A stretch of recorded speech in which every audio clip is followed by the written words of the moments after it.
Oy, paring nun. Hoy, paring Pans. Naman dito pwede magpagupit. Magpapagupit ka, paring Pans? Oo, kasi ang haba na ng buhok ko eh. Paring Pans, sumakay ka lang dun ng tricycle sa highway.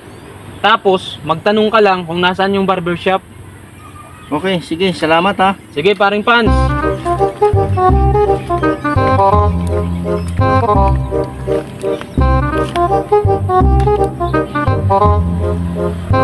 One eternity later.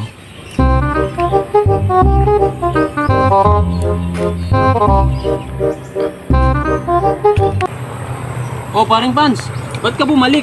Hindi ka pa nakapagpagupit ah. Hindi mo ba natuntun yung barbershop? Natuntun ko na paring Lon. Kaso nahiya ako eh. Kasi nakita ko yung signboard nila eh. Nakalagay, we cut hair up and down. Ganon talaga yun, paring Pans.